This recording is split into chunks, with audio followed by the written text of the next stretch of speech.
इनका भी इत्तेहाद की एक बात सुन लें आप। ये चुनांचे मौलाना तारिक जमील साहब है, ये भी हमें इत्तेहाद की दावत दे रहे, बड़े रो रो के, और जब ये रोते हैं तो बैकग्राउंड में म्यूजिक भी चलता है। इनकी एक्टिंग को देख के तो आमिर खान भी शर्मिंदा है।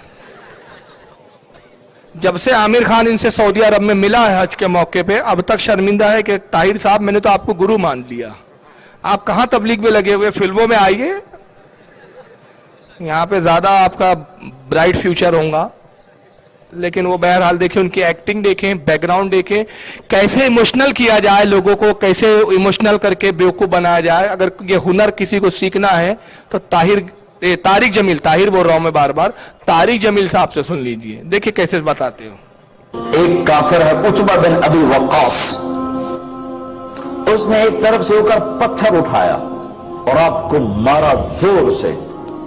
साहबा की नजरें थी तलवारों पर, नेजों पर, तीरों पर, और पत्थर नजरों से निकल गया, लिहाजा वो उनके अंदर को चीरता हुआ जाकर मेरे नबी के मुंह पर यहां लगा, और अब सीधा पीछे ऐसे गए, पीछे यूं, पीछे खड्डा था, वो यहां गर्दन में लगा किनारा था, बेहोश हो गए, दांत भी टूट गए, चेहरा भी खून हो गया, अब बेहोश होकर यूं गिर गए। साहबा ने समझा आप शहीद हो गए, तो सब ने ज़ारो कतार रोना शुरू कर दिया। थोड़ी देर के बाद आपको होश आया तो सहाबा ने अर्ज की, या रसूल अल्लाह, अब तो इनके लिए बद्दुआ फरमा दें, वो नबियों में रहमत लक़ब पाने वाला, मुरादें गरीबों की बरलाने वाला, गरीबों का वाली, यतीमों का मौला। तो अब तो हक था कि आप बद्दुआ करते। ये सामने उम्मत नहीं है, कातिल खड़े हैं, काफिर। आपने हाथ उठाए, साहबा समझे कि हूं इनांदे बेड़े बुड़ गए। अल्लाहुम्मा अग़फ़िर लिक़ौमी फ़इन्नहुम ला यअलमून, अल्लाह मेरी कौम को माफ कर, इन्हें मेरा पता कोई नहीं है। देखो मेरे भाइयों, जिसने काफिरों के साथ ये हमदर्दी के कत्ल करने वालों के लिए दुआ मांगी, तो मुसलमान होकर एक दूसरे को सलाम करना छोड़ चुके, एक दूसरे के पीछे नमाजें पढ़ना छोड़ चुके, एक दूसरे पर कुफर के फतवे लगा के बैठे हुए। मुझे बताओ तुम मेरे नबी के साथ क्या कर रहे?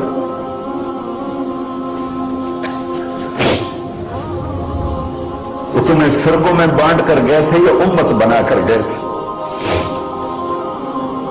क्यों इस नादान खेल में अपनी जिंदगी बर्बाद करते हो? क्यों नहीं? बड़े दर्द के साथ बैकग्राउंड म्यूजिक के साथ बोला है उन्होंने। अब क्या सुनाया उन्होंने, सुन ली मेरी जबानी। कहते काफिर है, गज़वे उहद में उसने पत्थर मारा सरकार को, पेशानी पे लगा, पेशानी जख्मी हुई, रसूलुल्लाह पीछे की तरफ गिर पड़े, पेशानी भी जख्मी हुई, आपकी खून भी जारी हुआ। साहब इकराम अर्ज करते कि या रसूलुल्लाह, इसके हक में दुआए हलाकत फरमा दीजिए। तो उन्होंने अपने हाथों को उठाया। फिर तारिक जमील साहब कहते हैं कि सबको लगा कि अब तो इनके बेड़े गर्क हो गए, यानी हुजूर दुआए हलाकत करेंगे, ये सब तबाह हो जाएंगे। मगर अल्लाह के नबी सल्लल्लाहु अलैहि वसल्लम ने दुआ की, मौला इन्हें माफ कर दे, ये नहीं जानते कि मैं कौन हूं। ये वाक़या तो सही है। अब उस पर तबसरा कर रहे हैं हम, तो तबसरा करते हुए कहते हैं कि देखो नबी ने तो ऐसे काफिरों को भी माफ कर दिया, तुम एक दूसरे को सलाम नहीं करते। मतलब ये कहना ये चाहते कि हम हैं काफिर, तुम भी हमको सलाम कर लिया करो। हम भी वैसी गुस्ताख है जैसे वो थे, उन्होंने भी पत्थर मारे थे, हम मुंह के जुमलों के पत्थर मारते हैं। उन्होंने हाथों से पत्थर मारे थे, हम लफ्जों के पत्थर नबी को मारते हैं। लेकिन तुम फिर भी हमें माफ कर दो, हमसे सलाम कर लिया करो। समझ रहे, ये है इनका, ये इत्तेहाद का शक्ल सूरत है इनकी। तुम एक दूसरे को सलाम नहीं करते हो, एक दूसरे के पीछे नमाज नहीं पढ़ते हो। वो तुम्हें एक उम्मत बना के गए थे, तुम फिरकों में बढ़ गए। फिरकों में बटा कौन? हम भी तो कहते इसी पर तो गुफ्तगू कर लो कि फिरकों में बटा कौन? जिसने गरीब नवाज को छोड़ा वो, या जिसने गरीब नवाज को थाम के रखा है वो? फिरकों में बटा कौन है? जो अजमेर जाने को भी दर्द बोलता है उसने फिरका बनाया है, या जो अजमेर आज भी जाता है गरीब नवाज को थामे वो फिरका बनाने वाला है कौन? लेकिन जनाब یہ دلیلیں نہیں کام دینے والی. وجہ یہ ہے کہ بے شک رسول اللہ صلی اللہ علیہ وسلم کی یہ سیرت تھی, سرکار کا اخلاق تھا کہ آپ اپنے دشمنوں کو بھی معاف کر دیتے تھے. وجہ یہ تھی کہ سرکار رحمت للعالمین بن کے تشریف لائے تھے. مگر صحابہ کی بھی تو سیرت بتایا کرو کہ صحابہ اپنے آقا کے گستاخوں کے ساتھ کیا کرتے تھے. وہ تو رحمت للعالمین تھے, ہر صحابی رحمت للعالمین تو بن کے نہیں آیا تھا نا. ارے اس کی ایک مثال دے رہا ہوں. میرا باپ بڑا نرم مزاج ہے, میرا باپ بڑا خوش مزاج ہے, معافی کر دینے والا ہے. میرے باپ کے سامنے کوئی گالی بکتا ہے میرے سامنے میرے باپ کو, تو میرا باپ کہتا ہے چل جا یار, چل معاف کیا جا.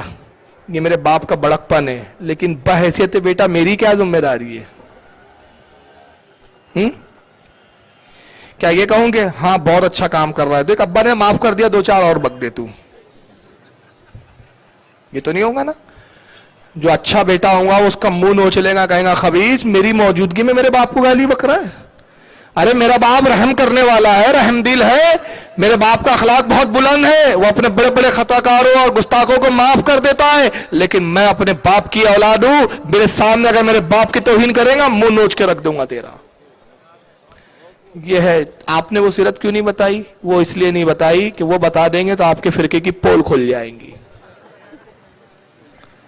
رسول نے, اچھا رسول تو علم غیب جانتے تھے, انہوں نے, سرکار نے یہ بھی کہا نا اسی واقعے میں تو موجود ہے کہ اللہ یہ نہیں جانتے کہ میں کون ہوں, مگر انہی کی نسلوں میں لوگ مجھ پر ایمان لائیں گے. اور وہ ہوا.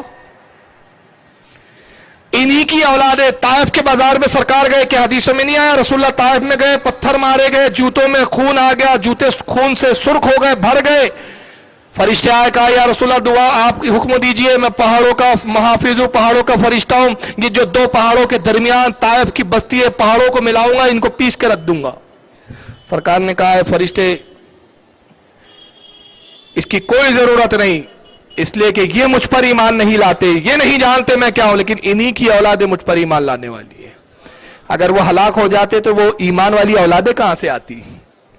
نبی تو جانتے تھے کہ ان کی پشتوں میں ایمان رکھا ہے, ان کے دلوں میں ایمان نہیں ہے, لیکن ان کی پشتوں میں, ان کی عورتوں کے بطنوں میں اہل ایمان موجود ہے. تو نبی کا غیب تھا, تیرے پاس تھوڑی غیب ہے, تو گستاخی کر اور ہم سے کہے ہاتھ ملاؤ نماز پڑھ لو. ایسا نہیں ہوتا.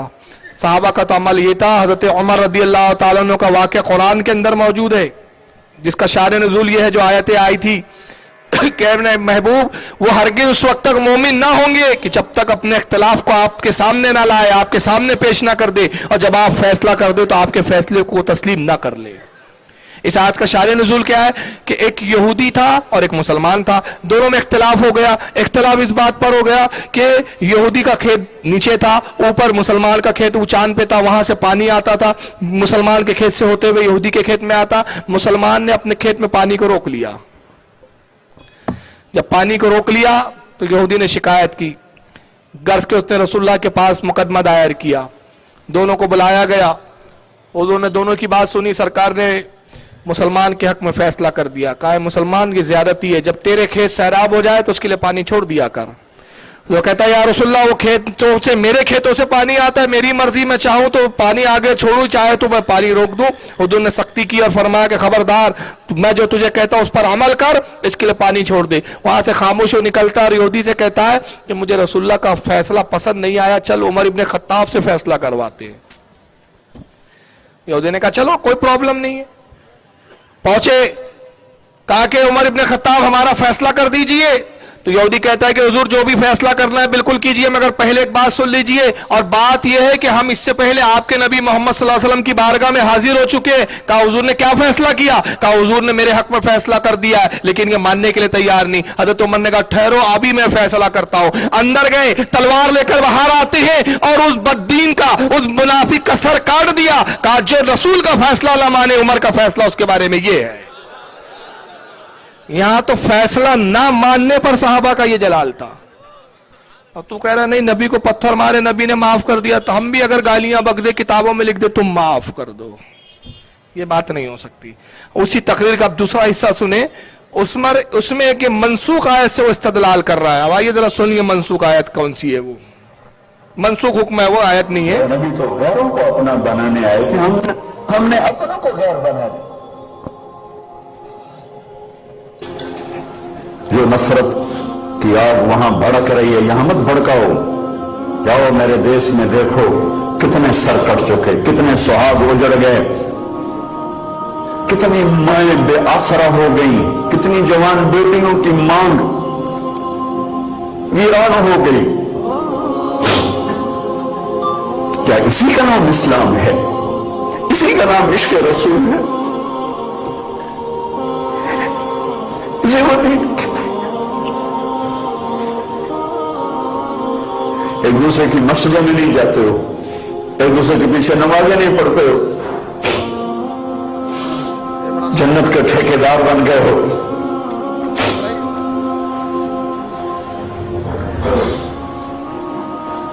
मेरे नबी तो अब्दुल्ला बिन उबई का जनाजा पढ़ाने खड़े हो गए थे, जिसका कुफर अबू जहल से भी बड़ा है। अबू जहल ऊपर की दोज़ख में, अब्दुल्ला बिन उबई सबसे नीचे की दोज़ख में है। उनके बेटे आए, या रसूलल्लाह मेरा बाप मर गया है, अपना कुर्ता दे देंगे, मैं उसको कफन दे दूं। आपने कहा ले लो। कुर्ता उतार के दे दिया। अब कहते बदबख्त मुनाफिक कहो जा दे दी। क्या या रसूलल्लाह आप जनाजा पढ़ाएंगे? कहा पढ़ाऊंगा। बाकी मुनाफिकों का तो किसी को पता नहीं था सिवाय अल्लाह के नबी के, लेकिन अब्दुल्ला बिन उबई का मुनाफिक होना तो सबको मालूम था। आप जनाजे के लिए उमर सामने आ गए, या रसूलल्लाह ये कौन है? तो मुझे पता है कौन है। तो आप इसका जनाजा क्यों पढ़ा? तो शायद अल्लाह माफ कर दे। उमर पीछे हट जा, मुझे पता है को। मेरे अल्लाह ने कहा है तू इनके लिए दुआ कर या ना कर, मैं माफ नहीं करूंगा। मैं करता हूं, शायद अल्लाह माफ कर दे। फिर फरमाया कि मेरे अल्लाह ने कहा अगर तू 70 दफा भी इनके लिए दुआ कर तो मैं माफ नहीं करूंगा। अगर मेरा अल्लाह कहता ऐ मेरे महबूब अगर आप 70 दफा इसके लिए दुआ करेंगे तो मैं माफ कर दूंगा, तो मैं इसका वक्त का 70 दफा जनाजा पढ़ा देता। मुझे बताओ तुम कहां से ये दीन लेकर आए हो जिसमें तुम फिरकों में बट गए हो, नफरतों की आग तुम्हें लगा दी है।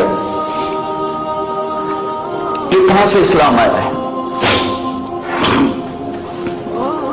मैं तुम्हें अल्लाह उसके रसूल का वास्ता देता, उम्मत बन के रहो, मुस्लिम बन के रहो। कोई गुंजाइश नहीं, अपने अपने अकीदे पर पक्के रहो, दूसरे के लिए गुंजाइश रखो। आखिरी नतीजा जो था उनका ये कि अपने अपने अकीदे पे पक्के रहो मगर दूसरे के लिए गुंजाइश रखो। तो कौन से कुफरी अकीदे पर? यानी तुम नबी को इल्म गैब का इनकार करो, उस अकीदे पे पक्के रहो। नबी को मुर्दा समझो, उस अकीदे पे पक्के रहो, मगर दूसरों के लिए गुंजाइश रखो। एक मनसूख वाक़े से इन्होंने दलील पकड़ी है और यही ऑडियो वीडियो इतना चल रहा है कि अच्छे अच्छे नौजवान हमारे इस वीडियो को सुनकर कंफ्यूज हो गए हैं। एक किस्सा सुनाया तारिक जमील साहब ने और वाकया ये सुनाया कि अब्दुल्ला इब्न उबई मर गया, मुनाफिक था, खुला हुआ मुनाफिक था। तो उनके बेटे आए, अब्दुल्ला इब्न उबई का बेटा आए, साहबी थे, ये ईमान ला चुके थे, अब्दुल्ला नाम है इनका भी। वो आए, कहा या रसूलल्लाह मेरा बाप मर गया, उसकी आप नमाज जनाजा पढ़ दीजिए, कुर्ता दे दीजिए। जो वो बता रहा पहले मैं वो बता दूं और फिर असल वाकया क्या है मैं बाद में बताता हूं। कहा या रसूलल्लाह आप नमाज जनाजा पढ़ दीजिए। सरकार आए, तशरीफ लाए, नमाज जनाजा पढ़ाने लगे तो हजरत उमर आ गए। कहा या रसूलल्लाह आप इसका नमाज जनाजा पढ़ाएंगे इस मुनाफिक का? तो उन्होंने फरमाया कि शायद अल्लाह इसको माफ कर दे। हालांकि तारिक जमील को मेरा चैलेंज है कि किसी भी रिवायत में लफ्ज दिखा दे कि नबी ने कहा कि मेरे नमाज जनाजा पढ़ने से शायद अल्लाह इसको माफ कर दे, किसी रिवायत में नहीं। ये अपनी तरफ से उसने गढ़ा पहले। बहरहाल फिर हुजूर ने कुर्ता दे दिया, नमाज भी पढ़ाई, आगे नहीं बता रहा आगे क्या हुआ, वाकया वहां एंड। अब उससे नतीजा जो बता रहा है, नतीजा ये बता रहा है कि मेरे नबी ने तो मुनाफिक की भी नमाज जनाजा पढ़ाई, तुम एक दूसरे के पीछे नमाज नहीं पढ़ते हो, एक दूसरे की मस्जिदों में नहीं जाते हो, नफरत फैलाते हो, तुम फिरकों में बढ़ गए हो, तुम सब एक क्यों नहीं हो जाते? अपने अपने अकीदे पे रहो, लोगों के लिए गुंजाइश रखो। यानी कोई नबी को गाली बक रहा, हाँ ठीक है तेरा अकीदा तू बक, लेकिन गुंजाइश है हमारे पास। ये वाकया, ये बात मनसूख है और मनसूख से अहकाम सादिर करना, अहकाम निकालना, ये गुमराहियत है। یہ گمراہ شک کا ہی کام ہو سکتا ہے. حقیقت یہ ہے کہ عبداللہ ابن ابی جو تھا یہ منافق تھا پکا, اور اس کے بارے میں علماء نے پوری تفصیلات یہ بیان کی اس واقعے کی, اور اس کے بعد پھر ایک قرآن کی آیت کریمہ سورہ توبہ میں نازل ہوئی, وہ نہیں بتایا اس نے کہ قرآن میں کیا نازل ہوا, وہ کھا گیا. ہوا یہ کہ جنگ بدر کے وقت جب کچھ مشرکین گرفتار ہو کے آئے تو اس میں حضرت عباس بھی تھے حضور کے چچا, جو اس وقت کافروں کی طرف سے لڑنے آئے تھے رسول اللہ کے خلاف, یہ بھی گرفتار ہوئے. جب یہ لائے گئے مدینہ منورہ میں گرفتار ہو کر رسیوں میں جکڑ کر, حضور کے سگے چچا تھے تو ان کے پیٹ کھلا ہوا تھا, کوئی کرتا وغیرہ نہیں تھا, اور مدینے میں اس وقت کچھ ٹھنڈی کا موسم تھا, یہ ٹھنڈی سے تھوڑا سا کانپ رہے تھے. تو رسول اللہ نے فرمایا کہ کوئی ہے جو میرے چچا کو کرتا دے دے. تو کچھ صحابہ نے اپنے اپنے کرتے اتار کے دیے, لیکن حضرت عباس بہت اونچے پورے تھے, کسی کا بھی کرتا ان کے موافق نہیں آ رہا تھا. چنانچہ عبداللہ ابن ابی منافق جو ہوتا ہے یہ بھی اونچا پورا تھا, اس نے اپنا کرتا اتار کے دے دیا, حضرت عباس کو وہ کرتا آ گیا پورا, حضرت عباس نے اس کرتے کو پہن لیا. یہاں تک کہ پوری زندگی یہ منافق رہا. جب یہ مرا تو حضرت عبداللہ آتے اس کا بیٹا, یہ صحابی ہو گئے تھے, عرض کرتے یا رسول اللہ میں جانتا ہوں کہ میرا باپ منافق ہے, لیکن پھر بھی میں سرکار چاہتا ہوں کہ آپ جنازے پہ چلے, نماز جنازہ پڑھ دے, کہ شاید آپ کے نماز جنازہ پڑھنے سے میرے باپ کے عذاب میں کچھ کمی ہو جائے. وہ بھی جانتے تھے کہ منافق کی اور کافر کی بخشش نہیں ہوتی, کمی ہو جائے. تو سرکار جانتے تھے, سرکار کو اللہ نے علم غیب دیا, تو حضور جانتے تھے کہ اگر میں یہ سلوک کروں گا تو اس کے قبیلے کے لوگ متاثر ہوں گے اور وہ ایمان لے آئیں گے. تو اللہ کے نبی نماز کے لیے آگے بڑھے تو حضرت عمر آتے ہیں, کہتے ہیں یا رسول اللہ آپ منافق کا نماز جنازہ پڑھائیں گے؟ سرکار نے فرمایا عمر یہ اصل واقعہ, کہا عمر اللہ نے مجھے اختیار دیا, چاہے نماز جنازہ پڑھاؤں چاہے نہ پڑھاؤں, مجھے اس سے روکا نہیں گیا ہے. ہاں اگر میرا رب منع کر دیتا تو میں کبھی نہ پڑھاتا, لیکن مجھے اختیار دیا میرے رب نے, چاہے میں نماز جنازہ پڑھاؤں چاہے نہ پڑھاؤں. تو ابھی کوئی قانون نہیں آیا ہے, کوئی حکم نہیں آیا ہے, اجازت ہے. اب سرکار تشریف لائے, اپنا کرتا اتار کے عبداللہ ابن ابی منافق کے کفن پہ رکھا اور فرمایا یہ کرتا میں نے اس لیے رکھا, اس لیے نہیں بتایا کہ اس سے عذاب میں کمی ہوں گی اور اس کی نجات ہوں گی, فرمایا اس لیے رکھا کہ اس نے ہمارے اہل بیت میں میرے چچا عباس پہ احسان کیا تھا, نبی اپنے اہل بیت پر کسی کا احسان نہیں رکھتے, آج احسان چکا دیا گیا ہے. یہ تھا وہ منظر. لیکن شریعت کو اپنی مرضی سے موڑتے ہیں, صرف اپنے کفر کو چھپانے کے لیے. اور اس کے بعد سرکار نے نماز جنازہ پڑھائی. جب اس کے قبیلے والوں نے دیکھا عبداللہ ابن ابی منافق کے, وہ بھی منافق تھے, کچھ کافر تھے, کہ رسول اللہ اتنے سخت دشمن کے ساتھ یہ سلوک کر رہے, حالانکہ حضور کے خلاف جاتا تھا, حضور کے لیے دشمنی رکھتا تھا. تو آئے کہا کہ اللہ کے نبی ہم نے آپ سے بہترین اخلاق والا نہیں دیکھا, ہم اسلام قبول کرنا چاہتے ہیں. ہزاروں کی آبادی اسلام میں داخل ہو گئی. مگر اس کے بعد قرآن کریم کی پارہ نمبر 10 سورہ توبہ آیت 38 نازل ہوئی, اور آیت 38 میں اللہ نے اپنے نبی کو حکم دیا وَلَا تُصَلِّ عَلَىٰ أَحَدٍ مِّنْهُمْ مَاتَ أَبَدًا وَلَا تَقُمْ عَلَىٰ قَبْرِهِ. اے محبوب اب اس کے بعد کوئی منافق مر جائے تو آپ اس کی جنازے کی نماز ہرگز نہ پڑھنا اور نہ اس کی قبر پر کبھی کھڑے ہونا. یہ کون بتائیں گا؟ یہ نہیں بتا رہا ہے وہ. اب میں تو یہ کہہ رہا ہے کہ تم ایک دوسروں کے پیچھے نماز نہیں پڑھتے, میرے نبی نے منافق کی جنازہ پڑھائی. اس آیت کے بعد اگر نبی نے کسی منافق کی نماز جنازہ پڑھائی ہو تو ثابت کرو میں غلامی کرنے کے لیے تیار ہوں. اس آیت کے بعد اب جاہل جب حکم آ گیا تو اب ختم. یہ تو ایسی بات ہوئی کہ ایک شراب پیتے بیٹھا ہے طارق جمیل. طارق صاحب شراب پیتے ہو؟ صحابہ بھی پیتے تھے. ابے جاہل تب پیتے تھے جب حکم نہیں تھا.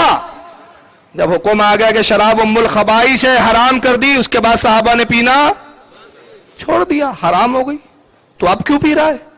ارے نبی نے اس وقت جنازہ پڑھائی جب حکم نہیں تھا, جب حکم آیا اس کے بعد کبھی زندگی میں نماز جنازہ نہیں پڑھائی, بلکہ اس کے بعد کیا. سننا ہے آپ کو کیا کیا اس کے بعد؟ وہ تیرا باپ بتائیں گا. اب میں بتاتا ہوں اس کے بعد نبی نے کیا کیا. حدیث سن لیں پھر. امام طبرانی نے معجم الاوسط میں اس کو نقل کیا ہے.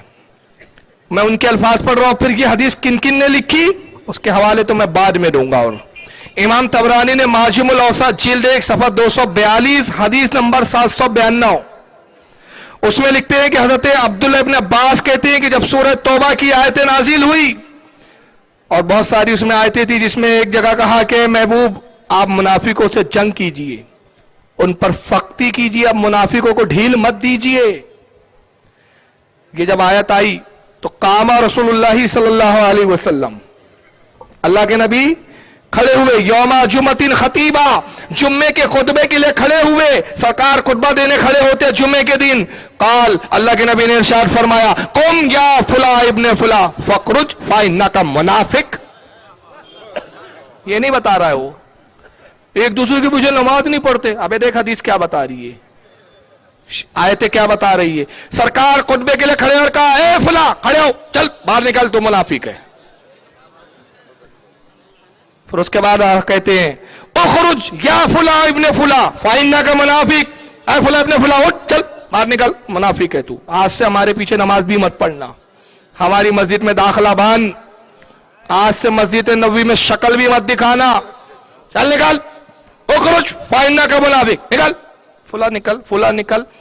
हजरत अनस अब्दुल्लाह इब्न अब्बास कहते हैं, फअखरजहुम बिअस्माइहिम, सरकार एक एक को निकालते रहे, नाम ले लेकर, नाम तक ले रहे, उठ फला इब्ने फुला। फफदहाहुम, सरकार ने एक एक को जलील कर रुस्वा करके निकाला। कैसे रुस्वा करके निकाला? कितने निकाले गए मालूम है आपको? कितने? 700 तक की रिवायतें आई है भाई, 700 तक। और कैसे निकाला इनको मालूम है? हुजूर नाम लेते थे और साहबा का आलम देखो। इसको अल बिदाया व निहाया में इब्ने कसीर ने बड़ी तफसील से लिखा है। इब्ने कसीर इन्हीं के घर का मौलाना है। अल बिदाया व निहाया की जिल्द नंबर 3 सफा नंबर 273 इब्ने कसीर लिखते हैं कि हजरत अबू अय्यूब अंसारी साहबी रसूल थे वहां। ये देख रहे कि मेरे कबीले का कौन मुनाफिक है, अभी हुजूर नाम लेते हैं कि नहीं। तो सरकार ने जैसी उनके कबीले के मुनाफिक का नाम लिया, ये गए और उसकी गर्दन में चादर डाली और पकड़ा, जैसे बकरे को खींचते ना, चल, ये खींचते हुए लेके बाहर। उसके बाद एक और साहबी जिनका नाम है हजरत अम्मार इब्ने हजम, ये भी खड़े हुए, मेरे कबीले का कौन सा मुनाफिक है। देखा कि अब हुजूर बस नाम ले, साहबा तो बहुत सारों को जानते भी थे मगर इसलिए खामोश रहते थे कि जब तक नबी हुक्म ना दे हमारी क्या मजाल। हजरत अम्मार इब्ने हजम खड़े हुए, सरकार ने इसके कबीले के एक मुनाफिक का जैसी नाम लिया इनके कबीले का, ये गए दौड़ते हुए खुशी में, कहा आज तुझे रुसवा किया है नबी ने। उसकी दाढ़ी के बाल पकड़ के खींचते लेके चलते, चल बाहर। ये तारिक जमील ये क्यों नहीं बताता? ये शायद पढ़ता नहीं है, वो बैकग्राउंड म्यूजिक के बगैर तो बोलता नहीं है, वो तो पढ़ने का टाइम कम मिले, बोलता है तो फिर म्यूजिक भी सेट करना पड़ता है उसके साथ, रोने वाली ऊ वाली है कि नहीं। हजरत अबू मोहम्मद, ये भी एक सहाबी है, इनका कबीला नज्जार था, बन नज्जार कबीले के अबू मोहम्मद ये खड़े हुए, ये भी देख रहे हैं। तो रसूलुल्लाह ने इनके कबीले के बहुत सारे लोगों के नाम लिए, एक दो नहीं थे। अब जिनके एक एक थे तो दाढ़ी वाड़ी पकड़ के खींच रहे थे, इनके तो बहुत सारे कबीले के लोग थे। तो इन्होंने क्या किया, पीछे खड़े हो गए, रखे के सर पे मारते रहे खट्टाखट, चलाओ सब बाहर निकलो, सब बाहर फाखरुज निकलो निकलो, दड़ पड़ के निकल रही है। हजरत अबू सईद खुदरी एक साहबी है, इब्ने कसीर कहते हैं अबू सईद खुदरी भी इंतजार में, मेरे कबीले के किसी मुनाफिक का नाम आए। तो जैसे ही उनके कबीले के मुनाफिकों का नाम आया, ये खड़े हुए उनके पीछे लगे और उनके बाल खींचते थे ऐसे, चल चलना बे चल। किसने लिखा? एक दो ने नहीं लिखा, इमाम फखरुद्दीन राजी ने तफसीर कबीर जुज नंबर 16 जिल्द नंबर 8 सफा 177 पर भी इस हदीस को लिखा। इमाम जलालुद्दीन सुयूती ने दुर्र मंसूर जिल्द 3 सफा 486 पे लिखा। हजरत इमाम इब्ने हिशाम ने सीरतुन नबुव्वत जिल्द नंबर 2 सफा 199 पर इसको लिखा। इसको इमाम तबरानी ने भी लिखा, तफसीर साहिब खाजिन ने भी लिखा, मुतअद्दिद उलमा ने लिखा। तो नबी पाक सल्लल्लाहु अलैहि वसल्लम ने मुनाफिकों को नमाज पढ़ाना तो बहुत दूर की बात है, नमाज पढ़ना उनकी जनाजे की, अपनी मस्जिद में अपने पीछे नमाज पढ़ने देना गवारा नहीं किया। जब ये हुक्म आया तो वो हुक्म हो गया मंसूख। अब जो हुक्म मंसूख हो गया उस पर ये इत्तेहाद की बात कर रहे हैं। मैं कहता हूं इत्तेहाद सिर्फ एक शक्ल सूरत में हो सकता है। तुम इत्तेहाद की बात बड़े अजीब अंदाज में करते हो, तुम कहते हमें गुस्ताख है, गुस्ताखी करने दो, हमारे अकीदे हमारे साथ रहने दो, बस तुम अपने दिल में गुंजाइश रखो। हम कहते हैं अगर नबी की बारगाह में अदना से भी गुस्ताखी कोई करता है, हमारे दिल में उसके लिए कोई गुंजाइश नहीं है। हमारे दिल उसके लिए खुले हैं जो नबी की बारगाह में बादब है। अगर तुम बादब हो जाओ हमारे भाइयों, हम गले लगाने के लिए तैयार हैं। और अगर तुम नबी की बारगाह के तुम बादब नहीं हो सकते, तो अगर तुम हमारे भाई भी होंगे तो हमारे कुछ भी नहीं हो। इत्यादि इसी शक्ल सूरत में हो सकता है। बहरहाल उसके बाद मुनाफिकों ने एक और काम किया, वो भी नहीं बताएंगा, वो ये थोड़ी बताएंगा। आधा दीन है इसलिए अधूरी बातें बताते हैं। अब जब रसूल ने इनको निकाला तो इत्तेफाक से हजरत उमर को हो गई उस दिन ताखीर। तो हजरत उमर आ रहे थे गुस्ल उस्ल करके जुम्मा पढ़ने के लिए, तो देखा कि ये 500-700 की टोली जा रही है। तो एक लम्हे के लिए घबरा गया था उमर कि क्या नमाज हो गई, आज तो जुम्मा छूट गया मेरा। तो आपके आंखों में गोया बस आंसू आ गए। करीब पहुंचे, एक से पूछा क्या बात है भाई, तुम नमाज हो गई? रसूल का नमाज तो नहीं हुई, लेकिन रसूलुल्लाह ने हमको निकाल दिया है। कहा तुम्हें निकाल दिया? हाँ तुम हमें निकाल दिया। समझ गए कुछ तो बात है। खुशी अंदर पहुंचे तो अल्लाह के नबी का खुतबा शुरू हो चुका था। सरकार खुतबा इरशाद फरमाते हज़रत उमर खामोश बैठ गए। जब सरकार का खुतबा खत्म हुआ तो अपने पास वाले साहबी से पूछते क्या बात है कि वो नमाज से पहले भगा दिए गए। कहा उमर खुशखबरी हो, जो तुम चाहते थे वो हो गया। हज़रत उमर की बड़ी ख्वाहिश होती थी, बार बार कहते रहे या रसूलल्लाह कब निकालोगे इनको। कहा उमर जो तुम चाहते थे वो हो गया। कहा क्या मतलब? कहा तुम कहते थे ना कि या रसूलल्लाह मुनाफिकों को कब निकालेंगे, आज अल्लाह ने अपने नबी को हुक्म दिया और कहा इन पर दोहरा अजाब होने वाला है। आज पहले अजाब की इब्तिदा हो गई। पहला अजाब ये कि नबी ने रुसवा करके निकाला, और दूसरा अजाब अनकरीब कब्र में देखने वाले हैं। ये नहीं बताएंगा। अब बहरहाल मुनाफिक तो बड़े पक्के नमाजी होते, मुनाफिक सुन्नियों से ज्यादा पक्के मन नमाजी तो यही होते हैं। तो इन्होंने क्या किया, मस्जिद ज़िरार बनाई। कहा चलो ठीक है, नबी ने हमको निकाल दिया तो क्या हुआ, हम अपनी एक अलग मस्जिद बना लेंगे, नमाज तो नहीं छोड़ेंगे हम। मस्जिद ज़िरार बनाई। मस्जिद नबी तो सीधी सादी थी, मिट्टी की दीवारें थी, मिट्टी की ईंटें थी, और उस पर खजूर की छालों की छत थी। इन्होंने जो मस्जिद बनाई बड़ी खूबसूरत बनाई, लकड़े की नक्काशी वाली। और जब मस्जिद तामीर कर चुके तो रसूलुल्लाह की खिदमत में आते, कहते या रसूलुल्लाह आप हमारी मस्जिद में नमाज पढ़ दीजिए ताकि आपकी नमाज पढ़ने से बरकत आ जाए। तो नबी पाक ने फरमाया कि मैं इस वक्त जिहाद के लिए जा रहा हूं, अल्लाह ने जिहाद का हुक्म दिया है, वापस आऊंगा फिर देखा जाएगा। तो हुजूर तो जिहाद के लिए चले गए और ये मस्जिद बनाने और मस्जिद की तामीर में लगे हुए हैं। अंदाजा लगाइए कितने पक्के नमाजी थे ये लोग। यानी हर दौर के मुनाफिक की ये निशानी रही है कि उसने नमाज लिया है, नबी को छोड़ा है। और हर जमाने में मोमिन की निशानी रही कि नबी के लिए नमाज छोड़ी है। क्या मौला कायनात को नहीं देखा कि नमाज छोड़ दी लेकिन नबी को नहीं छोड़ा? तो जब नबी को पकड़ा तो नबी ने नमाज भी लौटा कर दी है ना। मकाम साहिबा में सूरज पलटाया था, तो इन्होंने नमाज को नहीं छोड़ा, नबी को छोड़ दिया। नबी के साथ जिहाद करने नहीं जा रहे, मस्जिद तामीर कर रहे हैं। अब मस्जिद तामीर हो गई, बहरहाल सरकार जिहाद से वापस भी आ गए। फिर आए कहा या रसूलल्लाह चलिए नमाज पढ़ दीजिए। तो कुरान करीब की आयत करीबा नाज़िल हुई, सूरह तौबा की मफ़हूम आयत ये था, अल्लाह फरमाते महबूब अब उस मस्जिद में आप हरगिज खड़े ना होना जिसकी बुनियाद पहले ही दिन से फितने पर रखी गई है। यानी नबी अल्लाह ने यहां बताया कि हर मस्जिद मस्जिद नहीं होती, बाज मसाजिदें वो होती है जो फितना होती है, फितनों के अड्डे भी होती है मस्जिद। कहा आप उस मस्जिद में ना खड़े हो जो इसकी बुनियाद फितने पर है, आपके लिए वही मस्जिद बेहतर है जिसकी बुनियाद तकवा और परहेजगारी पे रखी गई, यानी मस्जिद नबी शरीफ और मस्जिद कुबा। कहा आप उसी में ठहरे रहें। अल्लाह के नबी पर जब ये आयतें नाजिल हुई, सरकार ने जलाल में फरमाया कौन है जो उस मस्जिद से ज़िरार को ढा दिया, तबाह कर दिया। साहबा कराम खड़े हुए, या रसूलल्लाह हम हाजिर है, जाओ मस्जिद को तोड़ दो। कुरान ने भी उसको मस्जिद का मस्जिद से ज़िरार नाम दिया। तो किसी का नाम मस्जिद रखने से मस्जिद नहीं हो जाता। बहुत सी नाम की तो मस्जिद होता है लेकिन हुक्म में ज़िरार की होती है। वो साहबा गए, तोड़ दिया, ढा दिया। अल्लाह के नबी को खबर दी गई सरकार हमने मस्जिद को तोड़ दिया है। सरकार तशरीफ लाए, फरमाया इसके खंडरात को भी बाकी ना रखा जाए, आग लगा दो। आग लगा दी गई, नामो निशान भी नहीं होना इसका। और उस जगह पे कोई चीज तामीर नहीं की गई, कभी घेर दिया गया था उस जगह को। रसूलुल्लाह से लेकर यहां तक कि आज से चंद सालों पहले तक तुर्की हुकूमत तक वो जगह वैसी रही। एक बोर्ड लगा रहा कि ये वो जगह है जहां मुनाफिकीन की मस्जिद ज़िरार थी, जिसको कुरान ने फितने की जगह कहा। ताज्जुब है, देखें जब सऊदिया में 1924 में इन्होंने कब्जा किया आले सऊद ने, तो 1924 में 700 मस्जिदों को शहीद किया इन्होंने। 700 मस्जिदों को क्यों शहीद किया? कहा इसलिए शहीद किया गया कि मस्जिदें इस बुनियादों पे बनी थी कि रसूलुल्लाह कहीं तशरीफ फरमा हो गए, अकीदतमंदों ने वहां एक मस्जिद बना दी। किसी साहबी ने कहीं कयाम कर लिया, अकीदतमंदों ने वहां मस्जिद बना ली। कहा कि साहब ये गैरुल्लाह की तरफ मंसूब करके तबर्रुक हासिल करने के लिए, बरकत हासिल करने के लिए मस्जिदें बनाई गई। इन मस्जिदों में नमाज पढ़ना जायज नहीं। उन्होंने ऐसी 700 मस्जिदों को अरब में तोड़ दिया, मगर वो मस्जिद, वो जगह जिसको कुरान ने फितने की जगह कहा था, वहां इन नजद की औलादों ने मस्जिद नूर तामीर कर दी। आज वो मस्जिद नूर के नाम से मौजूद है वही जगह पे।